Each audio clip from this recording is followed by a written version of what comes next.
सखी भक्ति 20। सखी संप्रदाय आरंभ।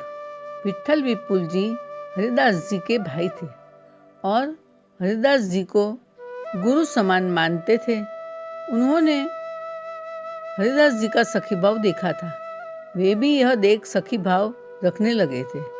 अतः उन्होंने सर्वप्रथम हाथ उठा के कहा, आज से मैं प्रिया व लालजू की सखी सहचरी हूँ।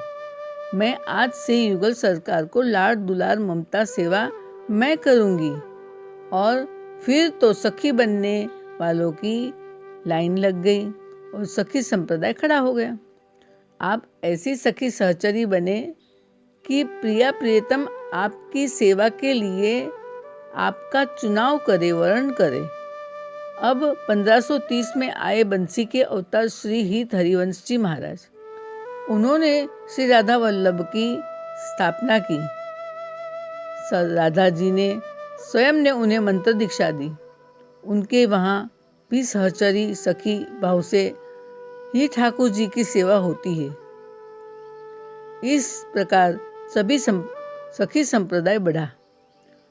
अब विशाखा सखी हरिराम व्यास के संत चोले में ओरछा से वृंदावन आई।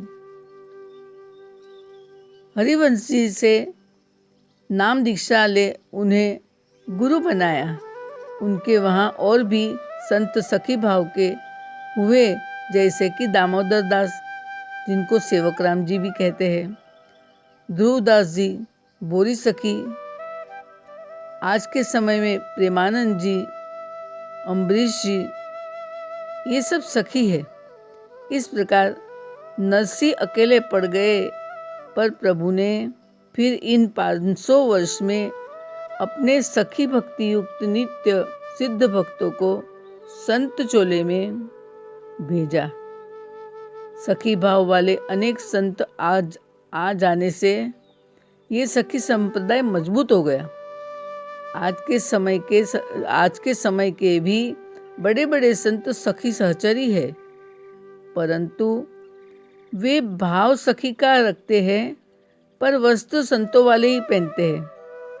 सखी के वस्त्र कभी कभी किसी उत्सव पे पहनते हैं, जैसे रमेश बाबा, उनके वहाँ तो अनेक सखी है, पर प्रेमानंद बाबा, अम्बरीश जी, सखी संप्रदाय में स्त्रियों का प्रवेश नहीं है, केवल पुरुष ही है। पहले पुरुष साधु बनता है, राधा कृष्ण का भजन करता है, और जब उसमें अगर सखी भाव आता है तो गुरु को जाके अपनी बात बताता है, अपना भाव बताता है और यही कहता है, जिन वेशी मारो साहब रीजे, सोई वेश धरूंगी, बाला मैं बैरागन हूँगी। और गुरु उसे सहचरी सखी की दीक्षा देते हैं। नरसी में पुरुषातन समाप्त हो गया था। वे कहते हैं, पुरुष पुरुषातन लीन थयो मारू, सखी रूपे थयो मध्य गावा, देह दर्शा टली माहे रह्यो भली, दूती थई मानी ने मनावा। रामकृष्ण परमहंस ने भी सखी भक्ति की 6 महीना साधना की थी और उनके स्त्री चिन्ह प्रकट हो गए और उन्हें मासिक धर्म भी आने लगा। सखी संप्रदाय एक साधना है, ये कोई मजाक नहीं है, ये मनोरंजन नहीं है।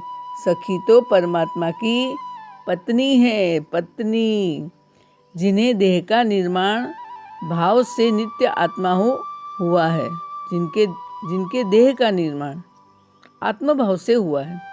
आजकल कई महिला कान्हा की दुल्हन बन वृंदावन में घूमती है, इस पर मेरा सख्त विरोध है। परंतु अगर उन्हें पत्नी ही बनना है तो द्वारिका जाके रहे, वहां श्री कृष्ण ने पत्नियों का स्वीकार किया है, लेकिन वृंदावन में नहीं। राधा जी की सौतन मत बनो। वृंदावन में उनकी शादी गुप्त रूप से भांडीर वन में ब्रह्मा जी के द्वारा हुई। व्रजवासी के दबाव से दोनों की शादी कुछ समय के लिए हुई, तभी तो आज भी राधा जी का ब्याहुला लीला चलती है और हरियाली तीज की बंजारा लीला होती है जिसमें राधा जी ससुराल में है। फिर शादी काल सर्पयोग बता के तोड़ दी गई और जशोदा के दूर के भाई से राधा जी की शादी की गई। तभी तो राधा जी श्री कृष्ण की मामी कही गई, पराई स्त्री कही गई। अब युगल का चोरी चोरी मिलन माधुर्य परिकिया भाव शुरू हुआ, जिनका वे गोलोक से धरती पर प्रचार करने के लिए आए हुए थे। जो पुरुष ये सखी भाव को समझ गया कि परमात्मा परम पुरुष मेरे पति है और मैं उनकी पत्नी, प्रकृति यही भाव है। संसार के सभी स्त्री पुरुष को परमात्मा श्री कृष्ण को अपना पति स्वामी और राधे को स्वामिनी मान उनकी सेवा पूजा करनी चाहिए।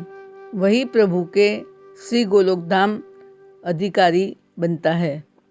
राधे राधे।